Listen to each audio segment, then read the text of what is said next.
Guys এই দেখো আমরা পেঁপে চাষ করেছি। তো দেখি পাচ্ছেন আমার পেঁপে চাষের বাগানটা একদম কত বড় এরিয়া নিয়ে আছে, প্রায় 2 বিঘা 2 বিঘারও একটু বেশি হবে।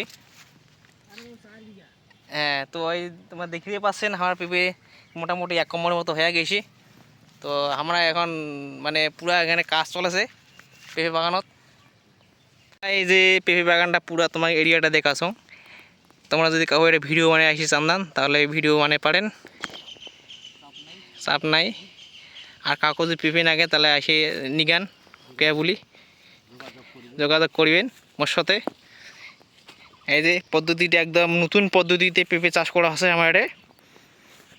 এই যে আমরা লোক লাগিয়ে দিছি, এই যে লোক 3টা লোক কাজ করেছে। যে একটা লোক ওটা কাজ করছে পেঁপের ভিতরত, আর এই যে 2টা লোক কাজ করেছে। তোমরা তো লাগাতার কাজ করতে থাকে, মনে করো মাসকিয়া চুক্তি। তো এমরা মাসকিয়া চুক্তি কাজ করতে থাকে। এমরা মাসে মনে করো আমরা 15-16 হাজার টাকা দিবেন লাগে। পেঁপে চাষটা দিলা মানে পুরো ক্লিয়ার হয়ে যাবে, সেটা এমরা মনে করো একটু আরাম পাবে। আর যেটা ছোটো থেকে যে অটেবার লাগে পেঁপে চাষটা, তো ওইখান মনে করো খুব খাটুনি হয়। তার জন্য লাগাতার 2টা লোক আমরা রাখিয়ে দিছি। এই যে পেঁপে চাষ মোটামুটি কোনোলা 1 কমর হয়েছে, কোনোলা 1 হাঁটু।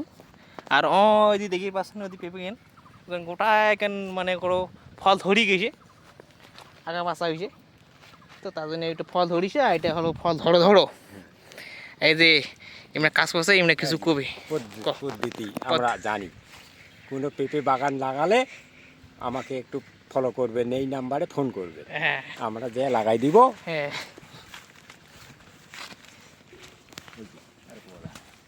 তারপরে তোমরা এটা কতদিন থেকে কাজ করেছেন কও কাকা? কাজ আমরা এটা তো মোটামুটি বৈশাখ মাস থেকে চালু আছে। বৈশাখ মাস থেকেই কাজ করেছি এই পেঁপে বাড়ি দিয়ে। আলু ওঠার পর থেকে আমরা এই যে কাজ করেছি, এইভাবে চলছে। আমাকে নাগে মালিকও ও, এটা কি বহু রকম কাজ চলেছে নাকি? তাও মেলা ধরনের। এই যে গছের গোড়া আজ কি করেছেন?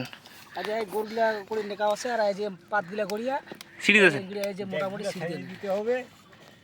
আর যেটা করি ওই প্লাস্টিকের জল আছে ওটা করে এইগুলি ফুটো করে দিয়ে নেবে। ও, তাহলে জলটা চলে যাবে? জলটা নিচ পাখে চলে যাবে। আর এইটার পড়ার পরে আরও বেশি চাপান হবে, অনেক কিছু সারটার পড়িবে। এই চাপানটার পরে দেখি আর কি হয়, মালিক এখন কি কয় আরো।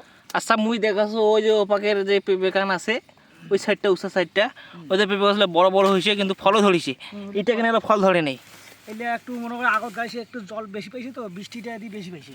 ও, বৃষ্টিটা পাওয়াতে এই যে এরকম এই দিকে হয়েছে। এবার যে বৃষ্টির সিজন, সব বিলা জল এখানে শতকর হয়ে গেছে। বক্তৃতা এই জন্য নাকি?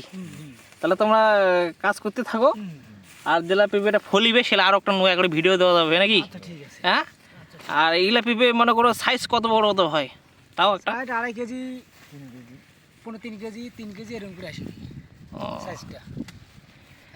তারপরে এইটার পেঁপেটার আরও মালিক যেটা বসিয়ে পেঁপেটা যেটা ফলিবে সেটা আটাটা বাইর করবে। আটাটা বাইর করার পরে তারা আটাটা এখন কি করে, বিক্রি করে না করে। হ্যাঁ, এটা আটা বাইর হয়? পেঁপেটা যেটা ফলিবে, হ্যাঁ, এই গোড়াটা থেকে যায়, হ্যাঁ হ্যাঁ, ওইটা আবার চিড়ি দিয়ে আটা বাইর ধরি। এটা কেমন করে বাইর করে ওই পদ্ধতিটা দেখা হয় নাই, তবে দেখা হবে। ও, তাহলে পদ্ধতিটা আগে ধোক, তারপর পরে দেখা যাবে যা হয় নাকি? তাহলে তোমরা এই যে এগুলো ভালো করে নেকে টেকে দাও, কাজ করো। ঠিক আছে, আমরা কাজ করব। তোমরা কাজ করতে থাকো। ঠিক আছে, ঠিক আছে দাদা। তাহলে আমরা পরে ভিডিওতে আমরা আরও আসিছি, যেটা ফল হবে সেটা দেখাবো। ঠিক আছে, আজকের মনে